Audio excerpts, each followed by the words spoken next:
All right. I'm here going to have a conversation with Garland Smith. Give me your full name real quick. Garland Smith. No middle initial or nothing? Yeah, G. Okay. Garland G. Smith. Yeah. You don't want to say what you're... No, well, that other day, I would like it, but it's cool. Yeah. You know how it is when you're born. Everybody's trying to figure out who's gonna name the kid and all that kind of stuff. Uh-huh. Garland was given to me by my grandmother. All right. Was your middle name like a family member or something? No, it's just Gregory. Oh, okay. There's nothing wrong with that. Yeah. Well, to see, it's GG. You know what I'm saying? Yeah. My dad, when I used to tick him off, he called me GG, and he knew it bothered me. GGS. Yeah. Which would make a good, logo. Put on your drums and stuff. Yeah. I could do it that way, but. All right, we're gonna go back. I guess we can start. You want to start with your dad, or you want to? No, I would like to start with my youth, because that's what kind of brought everything into being. And then you can, Yeah, and then we'll get to that. All right. First thing was, growing up in my grandmother's house, my dad and my mom, they met each other, and process took, and she got pregnant with me, and we stayed in my grandmother's house for the first 5.5 years of my life. Before, back then it was kind of rough, so they could afford to get a house. That's why we was there. But anyway, what happened to me was, when I got old enough to walk on my own and stuff, I always wanted to follow Dad around. Mm-hmm. One day, my grandmother went to Jenkins and bought him a baby grand piano. Okay, Jenkins used to be on. Was it on Main? Yeah, it was on. Or was it on Truce? It was the street down from Maine. Was that McGee? No. Yeah. From one street down from Maine. Over in Missouri, Yeah, in Missouri, right? Yeah. It's right across the street from not Macy's, the other big department store back in those days. But anyway, and it was a tall building. So they was giving lessons in there and selling stuff, So. My dad was taking lessons down there, and this old lady named Miss Mobile, this old Caucasian lady, was started him off because my dad wanted to play piano. He started off, believe it or not, he started off with a guitar. Mm-hmm. But that was in school when he was on the RT code. All those musician guys from back then swear by this one teacher that used to be the teacher up at RT code. Mm-hmm. He taught music, and he also taught one of the RT code was like a trade school. Yeah. He taught music, and he taught, a trade. So, I can't recall his name, but I mean, if you get around these old musicians, everybody knows him. I mean, he was the source of a lot of stuff up there. As far as music is concerned. And so, he wasn't, he got the guitar together, and he wasn't satisfied, being a good. So when he first started going around, the musicians, you know, he was playing guitar. Yeah. At first. Yeah, so what age were you at during this time? Like I say, during that time I wasn't born yet. Oh. These are things that my dad and grandmother shared with me. Oh, okay. About when he started playing music here in Kansas City. He started as a guitar player. Okay, and so after he took all those lessons and stuff, he had gotten good. Mm-hmm. So he begged my grandmother for a piano. See, back in those days, they didn't have electric piano. And a lot of places didn't have pianos in them. And you had to have one. So I remember every day when they would have the gigs, the piano tuner would show up and the piano mover, and it would be gone for like a week. And then when I come downstairs, it would magically be back in the house, you know. Little kids, you know, that kind of stuff kind of fascinates you. But we were always like, my grandmother always, you know, told us to go play outside and stuff like that because she didn't really want us to disturb Dad's playing, you know what I'm saying? Mm-hmm. And, you know, he's in there rehearsing the group. So one day I came in and got a drink of water. My grandmother was over one of her friend's house in the neighborhood. Mm-hmm. So I got on my knees and I came down the hall and got up underneath the piano. Mm-hmm. I thought my dad was magic for real. All I knew, he sat down on that stool, and it just all of a sudden music was coming out. Right. So I was really transfixed on where the music was coming from. Was it him, or was it what he was sitting in front of? Yeah, let your audience here know who your dad was. Frank Smith. Okay. Yeah, he's internationally known musician. Frank Smith. And he's like worldly known, right? Yes. And he had a trio and Trio that he was more famous for, or always, as a solo artist. Huh? As a solo artist, was he more famous for that trio? Well, he started out solo because he was playing in orchestras at first. Because back in those days, orchestras was a thing. Mm-hmm. A lot of time Jay McShann would come over and teach him, that kind of stuff when he was trying to learn how to write and all that kind of stuff. And well, there's another guy whose name I can't remember, but the thing I can say he was the first black music teacher that worked at UMKC. Okay. A professor. Mm-hmm. And everybody Salisbury was his name. Mm-hmm. Salisbury. Everybody took lessons from Salisbury to play the piano. Right. Well, he was the first one to go from the black union to the white union. Mm-hmm. Back then, in those days, it was segregated. Right. He was the first one to go from the black union to the white union. So then, Betty Miller and Milt Abel, they had to get the white union in order to be on television. And they used to be on television late at night. Mm-hmm. That's Betty Jo's mom. Yes. And Milt, the bass player. Yeah, that's right, bass. Yeah, mm-hmm. so that was three of them in. My dad auditioned and got the gig at the Playboy Club downtown. Mm-hmm. Okay, they was trying to expand at that time, and they wanted one in the Midwest, and they chose Kansas City. And what years were this doing that? Oh, I don't. That would have been in the '60s that the Playboy Club thing was I would think so. Mm-hmm. And so they told him, they called the union and this, called him in and said, we're going to have him play here. We just wanted to know what his dues is and all that. They're going to pay for all that and everything. Right. And they told him, well, I'm sorry, we can't let him in. So they told the union here in Kansas City, well, that's all right. Because, they out of Chicago. Mm-hmm. So they went back, they said, I'll just take him to Chicago and get him, certified. And then they said, "Oh, okay, it's all right. We'll go ahead and do it here." You know what I'm saying? Yeah. So because they wanted that business from whoever the musicians was going to be playing at the Playboy Club. Yeah. So he got that, and he went, and this was really weird because, a whole lot of things was happening back in those days, civil rights and everything. Right. But my dad was so excited that he went to the Mutual Musician Foundation to tell everybody, that's 4 of us, man. We can get in here. Mm-hmm. And the guy whose name I won't say on here because I don't want to, I don't know whether he's dead. I don't want to know what his family might feel. But he called my dad Uncle Tom. Mm-hmm. That was the first time I ever saw my dad actually fight. I was standing right next to him. Mm-hmm. He hit the guy 2 times and broke something each time. It took everybody in the Mutual Musician Foundation to get him to the car. And you were now this was like a year and a half later when this happened. So you still were a kid at this point? point? Yeah, I was still a kid. Yeah. I'm going to Catholic school because my grandfather, he believed in because he came up in a time when black kids didn't get an education. Mm-hmm. My grandmother was really proud about her 8th grade education. Because that was as far as you could go in those days. Right. And, my grandfather insisted on my dad going to Catholic school.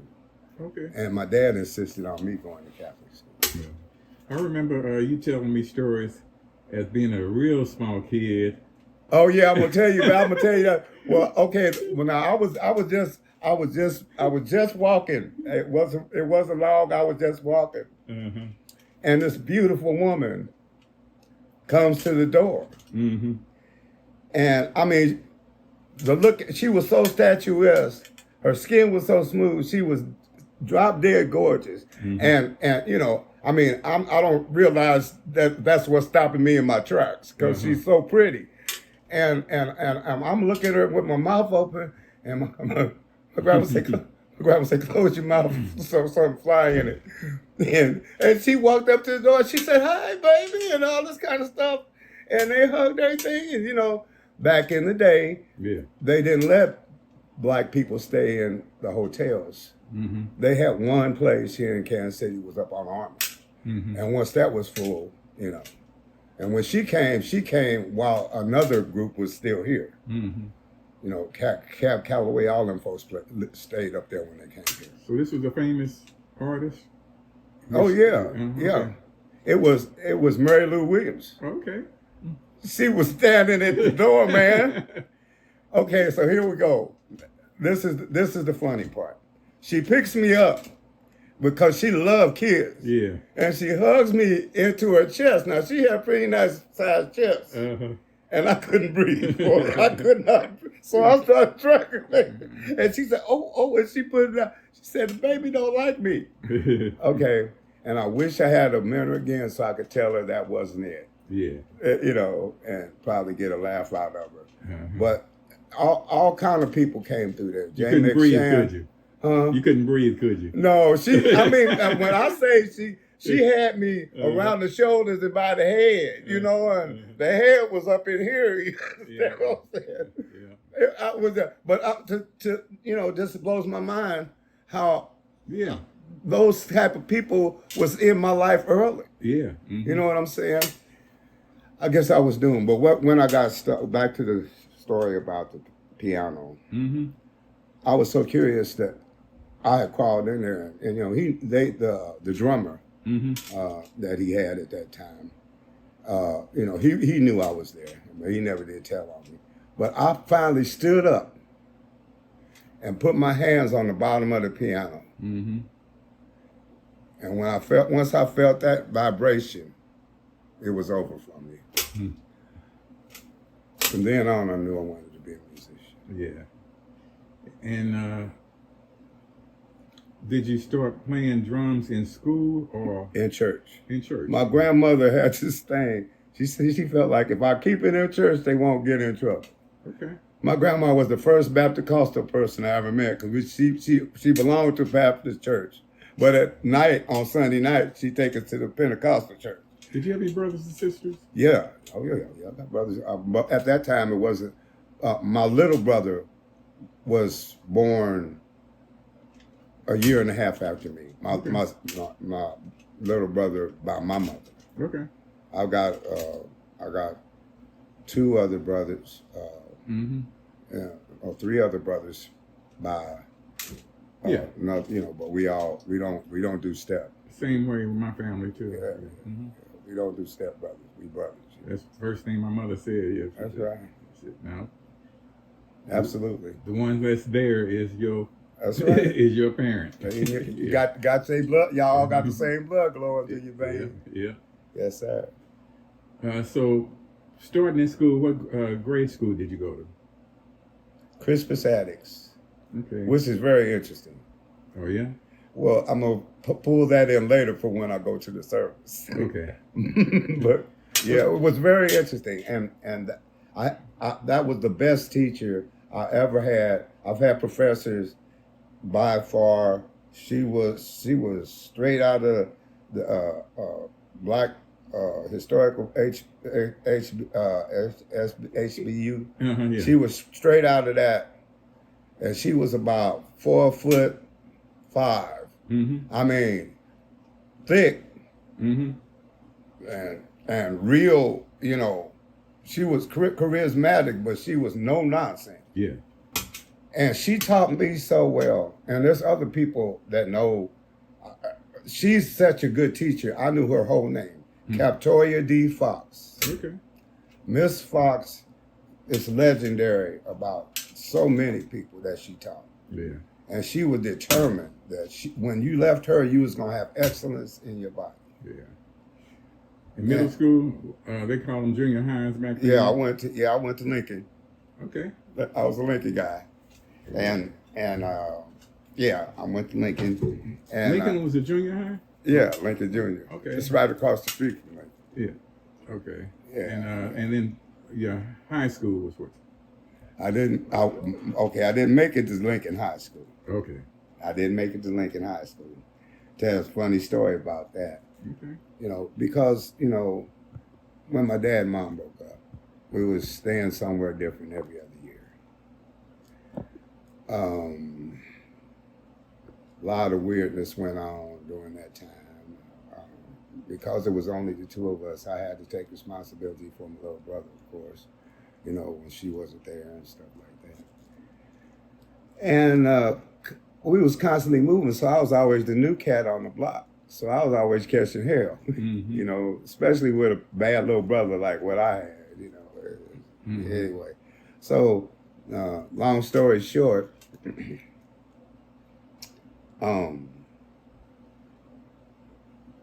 I was a pacifist back then. I didn't want to fight. I didn't want to fight. I didn't like fighting. So I would run, and so my grandmother got on me, of course, and she made me, hit back and all that type of stuff. It still didn't occur to me. But I had been through so much stuff, cycled in so much stuff, that I didn't know that I had this real strong aggression going on. Mm-hmm. Well, both my uncles, one of my uncles smoked Camels and my other one smoked Chesterfields. Mm-hmm. So, I would see them smoking, so I grabbed, a cigarette or two out the pack, and I start puffing around and stuff like that. And the dude up the street from me, back in the day, all the black folks smoked Cools. Yeah. And, back then, and so it was other older guys, and they taught me how to smoke. They no, you don't just blow it out. The science of smoking, they had it down pat. And they taught me how. So I had got here hooked on cigarettes. Long story short, as a young dude, and so back then a pack of cigarettes was 35 cents. Right. And that was the lunch money's cost too. Right. So I was taking my lunch money, buying cigarettes and smoking it out the back of the school on the lunch periods. Mm-hmm. So this particular time I was up there and I was asleep. I mean, I was up. We had come. It was a morning. I just came from gym class. So the teachers, they was on your butt. So I put my cigarettes in my pack in my socks while I had taken a shower, and my matches got wet. Okay. Okay, so I put my cigarettes down in the stall to go out and ask for a light. While I'm out there, a guy slips in the stall, takes my cigarettes and put them in his top pocket, and I can see him. I say, "Hey man, give me my cigarette." He said, "What cigarettes you talking about?" So long story short, all that aggression came out at one time. Wow. And I started whooping on that dude. Listen, man, people was kicking me and hitting me and stuff on the back, and I didn't even feel it. Mm-hmm. And it got so bad, that he's bleeding and stuff. I don't even know. I'm just, And so the teacher comes in, and he was a no good ass teacher too, by the way. I ain't gonna say his name. Mm-hmm. He tries to pick me up off the boy, and I attack him. So I get suspended for the rest of the year. Wow. During that time, there's a lot of people heard of, Bubba Clice. He was at the Coaches Council in Kansas City, Missouri, and he ran the Golden Gloves. Mm-hmm. So he got me into boxing. Okay. So that kind of kept me down, and so then my dad ended up placing me in Boys Town. So I graduated from Boys Town High School. And you still were playing in Nebraska. You still were playing in the when church. When I got up there, I started playing drums in a rock band called Black Acid. But doing all this other time when you was in school and stuff and all this other stuff, you still were playing on Sundays with church or what? Or not? Oh yeah. Well, I was actually the main dude played on Sundays. I played for the what do you call that? The prayer meeting. Okay. Midweek service. Mm-hmm. They would let me play on that. But I really didn't get good until I got up there and got to messing with the rock band that we had up there in Nebraska. Okay.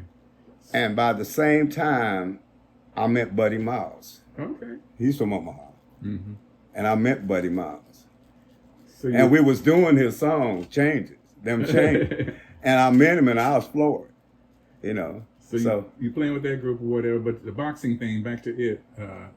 I boxed Golden Gloves and oh yeah. So I'm doing good. I mean, I make it out. You know, the cats when they won and they made it to the finals, they always had it down in the Municipal Auditorium. You know, my little girlfriend that my grandma embarrassed asking me has my bowel moves in front of. and my grandma and my uncle and everybody's out there. First 2 rounds, man, I was outscoring this dude, man. No, this dude is from Mississippi. Yeah. He had muscles in his toes. Wow. You understand them kind of dude? What they used to call cockstrong? Yeah. Yeah, this dude was that. And I was doing, well, I knew I wouldn't go out power. Yeah. By his size. So I made the wrong move, and the sound of him breaking my nose, wow, reverberated through the whole auditorium. It was like, fuck. Wow. And that's why I got this knot in my nose. So I got my nose broke. That was just another feature that another thing I remember. Now, when I went to Nebraska, I had a football scholarship to go to Creighton University and play football. So you did finish school? I finished high school. High school? Yeah, okay. At that point. And then I got a call from my grandmother, and she told me I had a letter from the government. You got drafted? Got drafted. Oh, wow. Went home, went to the A Feast down here, across from Union Station. I left here, went overseas. Yeah. Which war was this? Vietnam. Okay. And you did a whole term? I did 2 of my 3 active in country, and the other 3 different places because of my MOS. I was in the 101st Airborne, and I was my specialty was communications. Okay. And so I got assigned to a lot of different stations while I was overseas. I was all over Europe, mostly Europe, but Did you play any music there? I played music while I was in Europe.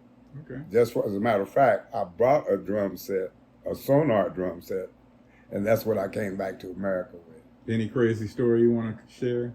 What now? Any crazy story you want to share? Well, no. The craziest story was I messed around and got married like an idiot, but that's about it. While you was in the service? While I was in the service. Okay, the girl that I was seeing while I was, I went on past. Okay, my boot camp was in Louisiana. And so naturally we went to New Orleans for, our passage. I only had 2 while I was there, the first one and then the last one before we left. And we hung out tough, We spent the night at the hotel together and all that type of stuff, She still lived with her mama, so, So, so I'm gone, hey, I'm right you write me, we'll keep in touch, And so we did for that. And then soon as I got my orders, I'm walking to the mess hall and I see her. Not after I got my orders. After I got my orders and I got my first placement, I see her walking up to the PX, and I'm like, hey, and I call her name, and she runs and and all of this, and I'm like, wow, oh man, what are you doing? She said, well, after you left, I just decided to enlist. I said, well, good, that's good. She said, well, I said, how did you find me? She said, I didn't really find you. I said, what's your MOS? And then she told me communication. So that's how we ended up both in Fort Gordon. Okay, that's how that happened. And then push came to a shove and we got married. Right.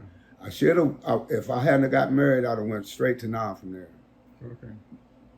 But because we got married, they have what they call joint domicile in the service. If both of you in the service, your maid has to be within 50 miles of you. Okay. So I had to go to Korea and wait to be reassigned. Mm-hmm.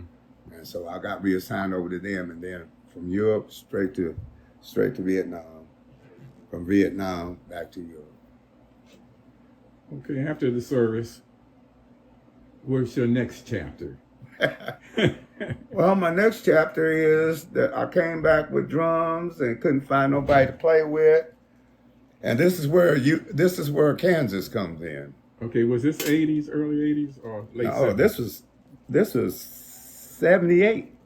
Okay, I didn't come back to Kansas City till like 81, 82. Right. Now that was the way I first saw you was at the studio. That's the first time I saw you was at the studio. And then I noticed you was playing everything, and I was like, wait a minute, who is this guy? You know, but you was busy and I couldn't talk to you. Next time I saw you, you was playing somewhere and you was playing another instrument. And I was like, man, I got to talk to this dude. But something kept on happening where I never did get to talk to you. One time, and then when I finally got a chance to speak to you, I was like, man, I gotta hang out with this cat, man. I gotta hang out. Well, I know Max and around Max and all of that. Yeah, man. Yeah, I know Cynthia Warren was the one that was always mentioning Garland Smith. Yeah. Cynthia loved my playing. Yeah. Yes, and so I think we wound up, with Kashif and Rockhead and all that. I think we wound up playing in some group. I mean, some form of that group on a couple of gigs or something like that. It's funny that you should mention Rockhead. Okay.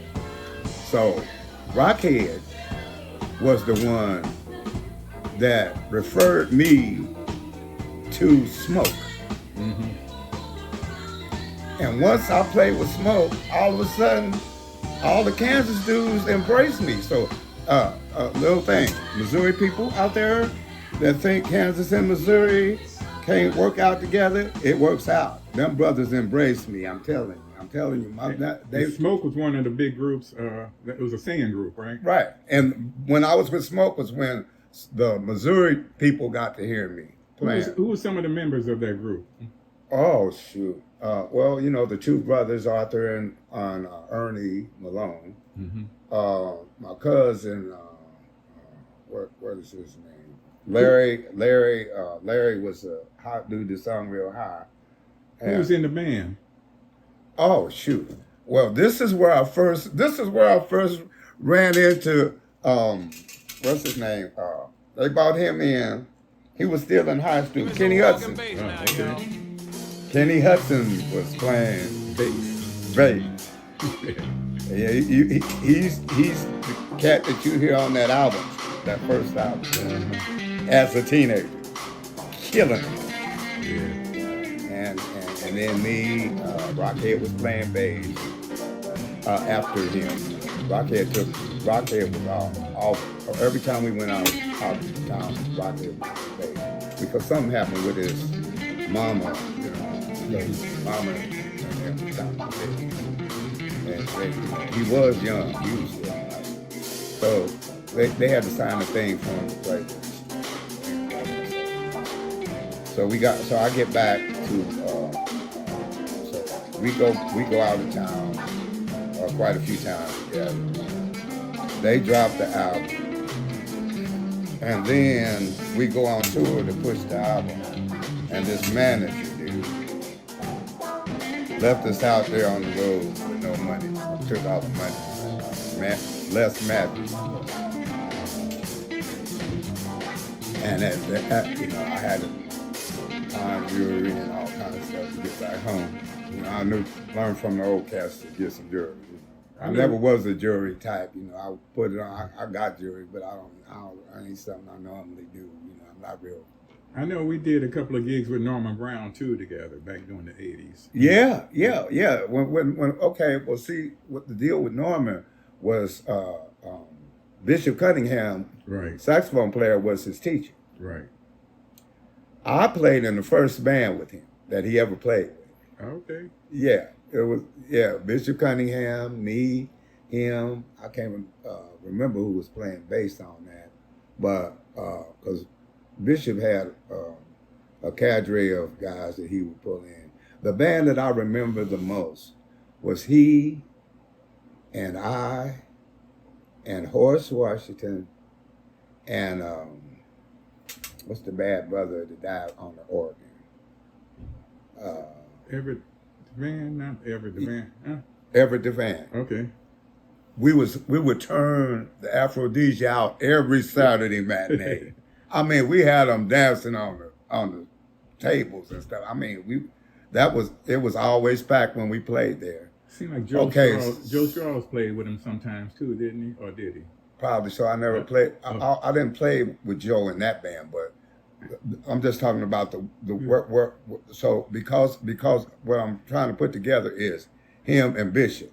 Bishop was the one that brought him out. With Everett was covering the bass too. Wasn't he? Yeah, he was doing everything. Yeah, that's man. Yeah. I mean, I'm telling you. I mean, we was rocking the joint. Mm-hmm. So anyway, on our off days, Sonny Kenner would have his band in there. Mm-hmm. So we was going round and round in circles. 1 month is us, the next month is Sonny Kenner. Right. So it ended up that Sonny couldn't make it. Mm-hmm. The drummer that he had was involved in something. I don't remember what it was. So that's when it was Horace, me, Everett DeVan, and Norman Brown. Okay. First time I played with him after, the initial time, Mm-hmm. And the next thing I know, I play with him in WSB band as well. Right. Yeah, I mean, so, from the day that he came out, almost till the day he left, I was off and on with Norman. Yeah. And I really loved the brother. I wish I could sit down and talk to him again, because he, he's real successful. He's out there touring right now and stuff. I just saw something where he performed in San Diego and stuff. So he actually wanted me to go with him when he first went to California. Oh wow. Okay. He propositioned me, but at that time I was married, and I had responsibilities and I couldn't go. Yeah, he came. And to the he was studio. disappointed about it. He came out to the studio, and that's the studio you're talking about, right? In Olathe and stuff, right? Which is Studio West, right? He came there and we did demos, and he did some other stuff there too. When he did, I think it was like a lessons. One thing that I'm surprised about, and I'm glad we're recording this and it's going to be on the internet, and I want to say something directly to him, brother. When you gonna put out "Suicide Is Painless"? Because that used to be your favorite song. That song right there, you would play a lot back in the day. Yeah, I want you to do something with that song. I've been waiting on that for the longest, if at all possible. And you feel it, please put that out, because I know you can do wonders with it. Okay, moving through the 80s on to the 90s. Okay, so now, I'm like, at this point now, Kansas has been where I'm hanging out. Okay. All the cats, was receiving me and stuff like that. The way these Missouri cats got to know who I was they would see me when I came up there to the lounge with the Inferno. Inferno, yeah. I'm in and out. Yeah, the devil head. Yeah, yeah. That thing was creepy as hell. I didn't like sitting up there under that sucker. But anyway, I'm glad it finally developed a hole in the floors. I didn't have to go up there. They moved the stage over to the side. Uh-huh. But anyway, and so then that's when I started getting hits from the Missouri cat. Okay. That's when I got, and then, I played with Underground Movement. Yeah. You played with Mary Moore some too? Oh, yeah. Well, see, no, that was part of the Candace thing. Oh, Future Shot. Oh, yeah. See, that's what I'm saying. They were like second, Rockhead was the one, his name is Vincent. That's his middle name. We just called him that was his, Yeah. And that was his nickname. But he was the one that hooked me up with Carl Berry and Mary Moore. Okay. Yeah. And also, I don't know if she remembered, but the one we was talking about before we started, when I asked you about that interview you did with her. Yeah. Oh, Darkest. Yeah. Darkest may not remember this, but she was about to audition for a movie that she ended up being in. We didn't know nothing about it, but we thought it was just a gig. Her brother had a barbershop. We ended up practicing in her brother's barbershop. And then, you know, we had a gig, and then the next thing I know, I was like, well, where's Darkest? Oh, Darkest gone. What? Where Darkest went? I don't know, man. Okay, so I never could run that down. You know that over there up on 39th on that hill where that grocery store been for years. Yeah. Was it Leon's? I think it was Leon's. I guess. And but his shop was in that little shopping center right there. Yeah, and that's when I first played with Darkest. Okay. Yeah, I got a piece of that too. Of course, yeah. I mean, there's so many folks I could go on forever, but just, you know, sit here and try to remember them all. I try to mention as many names just so that it's on record here, because there was so many musicians back then. Yeah, on so many good from the bands, 70s to the 80s, kicking bands. Yeah, on into the 90s. Yeah, and see, that was the thing. The last of that 70s, I wasn't really liking it because that disco thing. Yeah. And then the disc jockeys start coming in, taking our gigs, and we had to redo stuff so we could, you know, have dedicated gigs ourselves. And that time I was doing a lot of ballroom stuff. You play with Skip Lacey? Me and Skip Lacey grew up together. He lived right up the street from my grandmother. Yeah, man, we was like, well, see, we were like Tonko and a Lone Ranger growing up. Man. So Skip was a keyboard player. Skip started out playing drum. Oh, really? Okay. Yeah, and then he moved to keyboard. Did he sing too? Oh, always. Yeah. Okay. He always sang. You know, I mean, that was we used to have. Matter of fact, the only time that we could stay out after the street lights went off was when we were standing out there on the corner singing, and the old people used to come and sit on the porch and clap and say boo if we wasn't singing good or whatever. So that was basically my first audience thing, you know. So that was great, man. Okay, so disco, I know it did that to most musicians, to where it came in and the clubs didn't want to pay you no money, and still they don't want to pay no money. That kind of continued on to this date even, didn't it? Well, check this out, man. The thing that I liked so much about the 70s was the horns, man. Yeah. Ain't nothing in the world like live horns, man. It just ain't. And every band had a horn three or section. four horn Yes, section. sir. We're doing Cool in the Game. Yeah, Chicago man. I mean, anything that was hip that had horns on it, they was on it. Mm-hmm. And man, I miss them horns so much, and they traded that in for violins. So, you know, in the disco thing, you know. But then, wasn't long before the electronic stuff started kicking in, where we musicians could afford it. Yes. And then we got right back on it. You know. Yep. And then guitar players came back. Right. In the 90s, pretty much, when Tony, and all those kind of. Chic bought the guitar players back. Mm-hmm. Because see, that Chic came in on the disco and was gradually heading to the R&B. Mm-hmm. But the next generation came up. That's right. During the 90s, what were you doing? Boy, traveling. Oh, yeah? Yeah, we had another, I got in a band that was doing the Vegas stuff. Mm-hmm. We was playing the small rooms in Vegas, and everywhere. At that time they didn't have casinos everywhere, but they still had a little circuit, and like we was constantly changing. Like we would go down there and play in the morning, then we would be off all afternoon until we played at night. So they had you on a rotation. So they have continuous music, but not just one band. You know, I play country. I mean, I don't. It's not a style of music that I haven't touched on.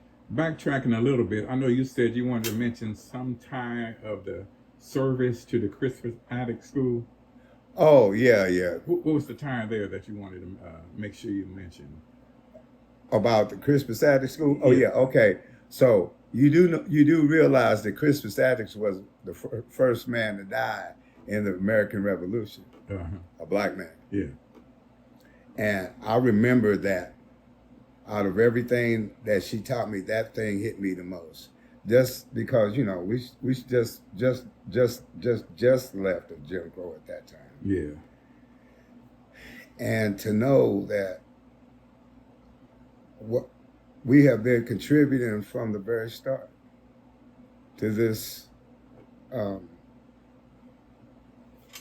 United States of America, you know, and now to see them trying to, you know, sanitize history like they are. I know you faced a lot being a dark-skinned black man. Yeah. Back in the day, darkies wasn't in. So I know you wound up facing a lot of adversities or whatever. And racism, but I know eventually you wound up becoming a police officer. Right. But that now that was about the children. Oh yeah. I just got tired of, you know, I'll just, and I thought that if I could just, this was during the first gang stuff. Mm-hmm. I was on the gang intervention task force for a while, and I wanted to try to help stop these guys that was doing what they was doing in the community. Because it was obvious to us in the community that these guys, the majority of them wasn't from here. Mm-hmm. They was coming here and using these young kids because they could get arrested and everything as long as they was young, and they wouldn't go to prison unless there was some armed criminal action involved as well. Mm-hmm. You know what I'm saying? So that was basically what it was, and them cats was coming here. Okay, now you have a problem. Kansas City's pretty much in the middle of the United States. Right. Chicago came and LA came. Right. That's where we get the Crips and the Blood problem. Mm-hmm. So I was glad to see during the time that after I had gotten out, my next move, I just had to stopgap a job, so I went and worked security for Truman for a while. Okay. Then I moved over and worked in Western Missouri for a while. I've always worked in public service in all of my life. Mm-hmm. And I left there and became a resource officer at the school district. Okay, as you got in here into the 2000s and on the way up to now, I know you started running into a couple of different, getting older. Oh, yeah. Health issues and different things. Yeah, I had some stuff. Which kind of messed with your plan, didn't it? Well, it didn't just mess with my plan. At that point, I had to make a decision about a lot of stuff. Mm-hmm. You know, I took care of my dad. He died from cancer. I helped take care of my dad. And then my mother got sick, and I took care of her. Mm-hmm. During that time, I started attending church, and Pastor Andrew Ward was the pastor, and I got serious about it. It was just time for me to make a decision, because I have, you know, over my years, I've been in the Kundalini yoga, Buddhism, you know, I've always, you know, my grandmother was real Old Testament religious, you know what I'm saying, like that, very strong, very, you know, definite and everything. But I was looking at this stuff, you know, doing the riots and everything like that. It seemed like, okay, the civil rights thing was going on for the rights to do things, but when it came to the young people in the community, the Muslims came in and was really engaging the young people. Mm-hmm. So I got involved in that because of the fact that, you know, these guys was preaching and stuff all the time, but everything stayed at church. It didn't come to the community. You know, so they impressed me. So I started in that. Plus, a lot of the musicians I was messing with was in Islam as well. Mm-hmm. And they were changing their names and stuff like that.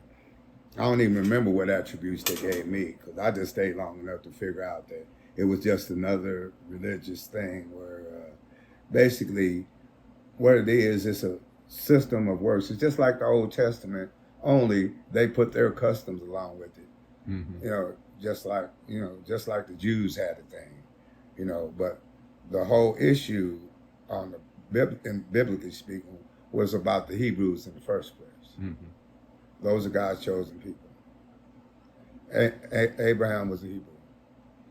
How do you feel these days? Great. I'm coming back, man. Yeah, I'm coming. I'm exercising. I'm doing my protein. I'm trying to get back out here. You know, I got a call from, I don't know if you remember Kaya, reggae lady. You know, she's interested in putting me to work with her, and I like that because, you know, like that's another thing. You know, that reggae thing came along, you know, and I started investigating that too. But let me complete this where I left off at. Let me complete where I left off. Excuse me for a minute. Let me kill this. Sorry about that. What ended up happening is I ended up going to seminary. Mm-hmm. And my major was practical theology with the emphasis on Christian history because I just wanted to know where all this stuff came from. Because everywhere I went, the stuff that they were telling me that was happening with them and all that stuff, it wasn't, you know, I was starting to feel like, well, you know, maybe I'm just not the dude to go to heaven. You know what I'm saying? But then I found out how much commercialization and politics and everything was involved in it. And, you know, this is why you see all these books, because, you know, a lot of these books are reference materials and stuff like that. That whole set down there on that whole bottom line is just the Catholic Church. Just all of the stuff that goes with them. You know, so anyway, as a matter of fact, I'm announcing right here, right now, that I'm going to be having a podcast about taking folks through the Bible from Genesis to Revelation and giving them the right exegesis. That you know, once you get started and you see how everything is related, then that's all that a person needs to know, because then you have a place to come from, a method on how to understand it for yourself. I'm not asking nobody for no money. My blessing is to give out the word because of the fact that God made me able. And I just want to make everybody see that all of this stuff that you see out here, that ain't what it is. In the first place, we're only just supposed to be doing what Jesus told us in the first place, is to go out there and give them the gospel. We got all this theology in it, you know. Everybody wants to show that they went to school and church and impress people with their knowledge. That's not necessary. The whole reason why you're there is the salvation of the people. Let's go through some of these pictures here so you can kind of give me a look. Oh, absolutely. Let's start out with Dad. Let's start out with Dad when he was a young dude and his first trio. This is his first trio that he ever had. They're in Portland, Oregon. Mm-hmm. And that's when he was traveling a lot as a young dude. He came back and then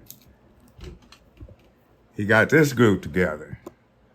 That's the group that went to the Playboy Club with him. Let's see. I think this dude right here was also a police officer. He played drums. He's a bass player.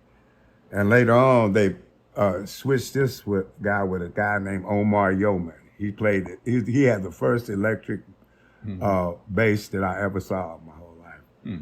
So that was that. That was that group of guys. And then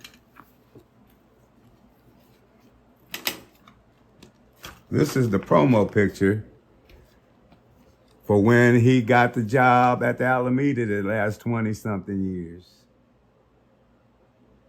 You know who that is up there? Milt Abel. Mm-hmm. And that is, you know who that is? Mm-mm. Well, we want to talk about him. But that's the drummer. that I'll replace. Okay. This is a picture of me back in the day. Look, I had all that hair and everything back in the day. And that was that. And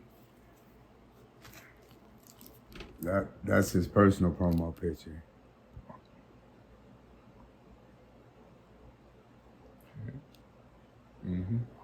And this is him after he caught cancer, live in Tokyo. That was the album he put out before he died. He got a chance to go. He always wanted to go to Japan, so he got that opportunity. So that's that. But I would like to say that, number one, I'm very appreciative of you coming over here.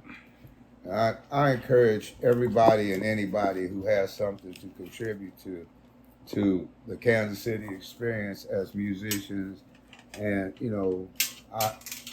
we need our history. Yeah, we need somebody to, and especially during the 70s and 80s, these musicians nowadays have no clue of the way the bands were. I mean, the competition, but it was always absolutely a family competition. Yeah, but the thing about it was you had to be on your job. Yeah. You had to be dressed right. You had to know the steps. You had to know the accents. Everything was shows. Everything's moving too. Yeah, yeah. From start to end. It wasn't no everybody chilling around before you start and all that. No. Oh no.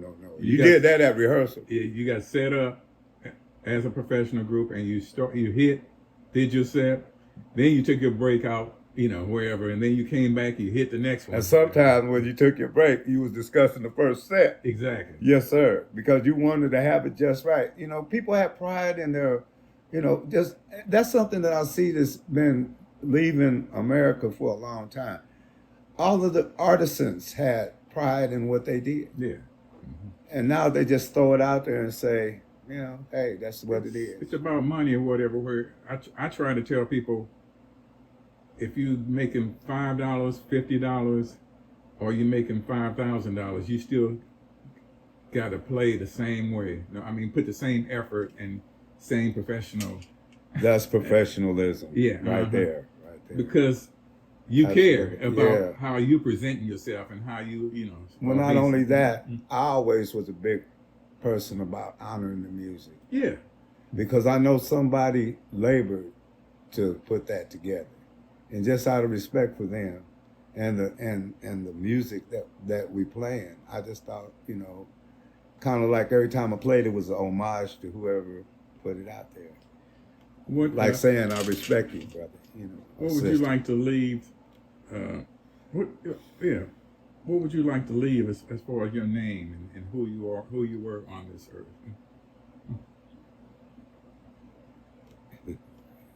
Finally asked me one I really never did consider before. Well, I want them to understand that,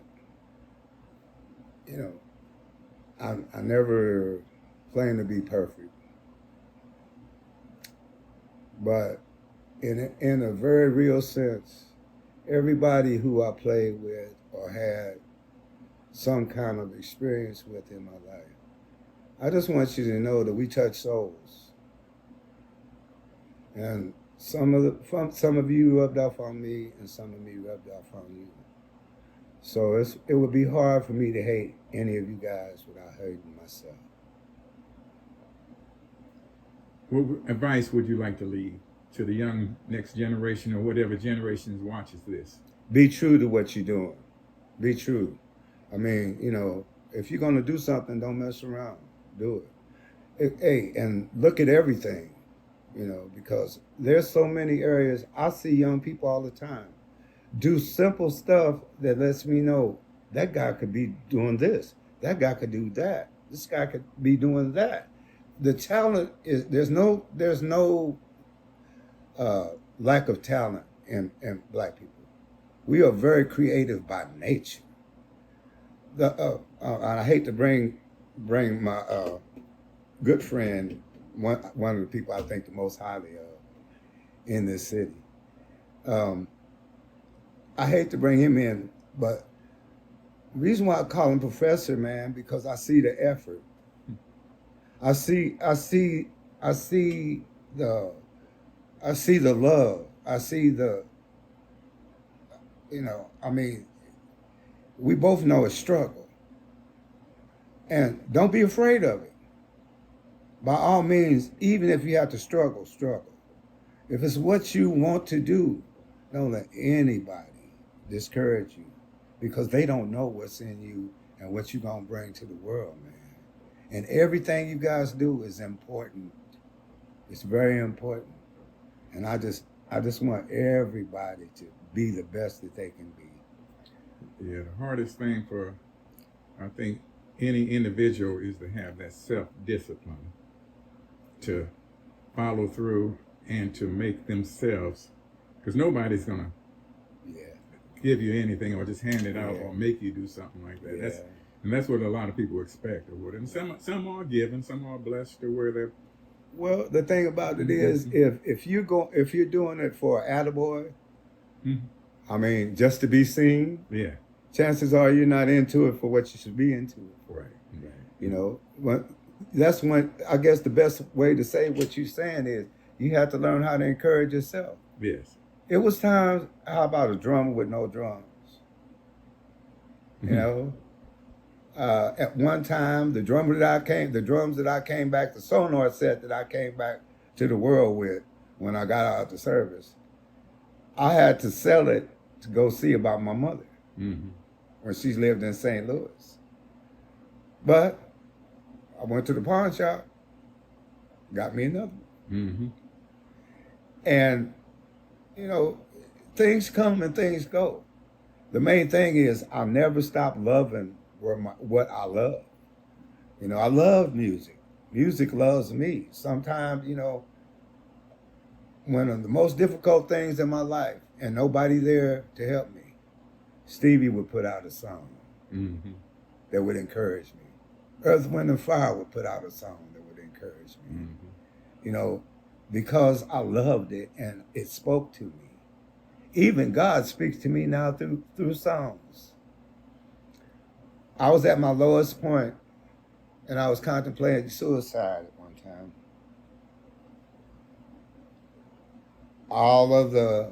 It had come to the point where I didn't trust myself. I didn't know I had PTSD. I didn't even know what that was until they started talking about it. And I was in denial. After my parents died, and also I would like to make a shout out to all those who are caregivers. I want to do that because people don't realize the emptiness that you feel once you've done all of this stuff and everything and they're gone. It's just like a big vacuum with nothing to fill it. But I'm gonna put this out. God gave me a song that brought me out of all of that and put me on the right course, and I haven't left ever since. And the lyrics say, I just got a call from a real good friend. It hurt me to hear what he had to say, but life is hard sometimes. I wish I could wash the world's tears away, but sometimes it rains and sometimes it shines. I forget how good I've had it made with all the things that have come my way. I've been blessed, and I can't explain, and I don't know how to heal this pain. But no matter what it's gonna be, it's just life, no guarantee. We get a time, but not too long. Talk to God before it's gone. All right. It's been a nice interview. Thank you. And I enjoyed it. I'll go ahead and we'll end this. All right. Right at, Was that a good interview? 1 hour, right at 59 and some seconds. Was that? Yes. Was that a good interview? Oh, yeah. Think I did all right? Of course. Well, I talk my heart. I one of these days, I'm planning on. I told you, man. I'm gonna play with you. I'm getting back to that, man. Hey, man. That's what I was gonna show you back here, man. All right. What you got here, man? It's your little studio setup here. You got the mixer, got the what are these Yamaha speakers? Yeah, some JBLs, keyboard, monitors, got keyboards. You see the computer down there? Mac Mini. Oh yeah, Mac Mini. Yeah. Got keyboards here and Nautilus. I got some electronic drums. I'm working on getting them back up like well. Bass guitar, I'm starting to learn that. I'm telling you. Well, there's my Yamahas over there. Oh yeah. I'm proud of them, boy. This used to be the industry standard, boy. Oh, that's a pretty set too. Huh? That's a pretty set too. Yeah. What's that made out of? Huh? What's that made out of, the wood? Maple. All right. Yeah. Maple. Yes, sir. All righty.